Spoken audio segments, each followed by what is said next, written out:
पाठ 15। पिता का पत्र। पत्र। प्रतिशब्द। वह पिता बुद्धिमान है जो अपने बच्चों को जानता है। William Shakespeare. नैनी जेल, 26 अक्टूबर।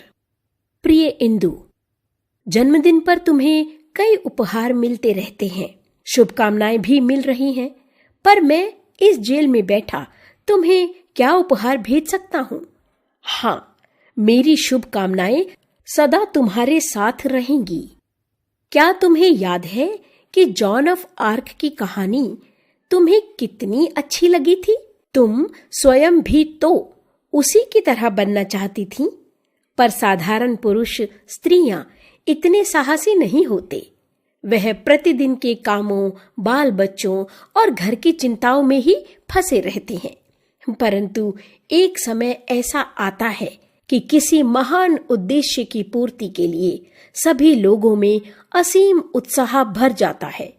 साधारण पुरुष वीर बन जाते हैं और स्त्रियां वीरांगनाएं।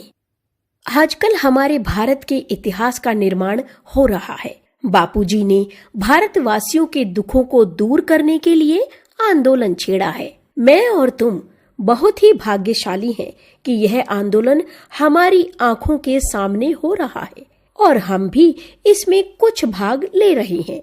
एक महान उद्देश्य हमारे सामने है। हमें इसकी पूर्ति के लिए बहुत कुछ करना है।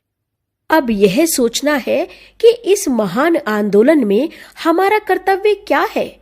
इसमें हमें इतना अवश्य स्मरण रखना चाहिए कि उससे हमारे देश को हानि ना पहुंचे। कई बार हम संदेह में भी पड़ जाते हैं कि हम क्या करें, क्या न करें। यह निश्चय करना कोई सरल कार्य नहीं है। जब भी तुम्हें ऐसा संदेह हो तो ठीक बात का निश्चय करने के लिए मैं तुम्हें एक छोटा सा उपाय बताता हूँ। तुम कोई भी ऐसा काम न करना जिसे दूसरों से छिपाने की इच्छा तुम्हारे मन में उठे। किसी बात को छिपाने की इच्छा तभी होती है जब तुम कोई गलत काम करती हो। बहादुर बनो और सब कुछ स्वयं ही ठीक हो जाएगा।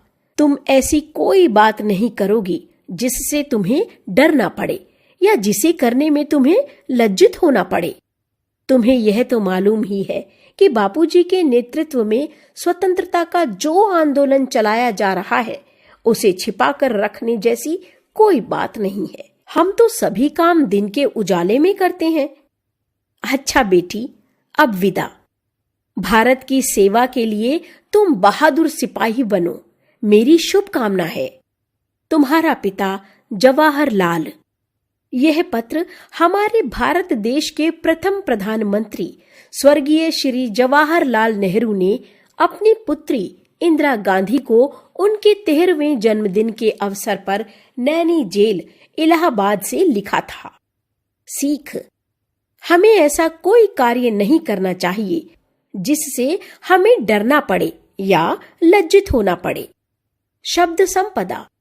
साधारण, मामूली, साहसी, हिम्मती, हानि, नुकसान, उत्साह, जोश, लज्जित, शर्मिंदा होना, उद्देश्य, लक्ष्य, महान, उच्च, संदेह, शंका, भ्रम, निश्चय करना, ठान लेना, स्मरण, याद, वीरांगना, वीर स्त्री, असीम, जिसकी सीमा न हो,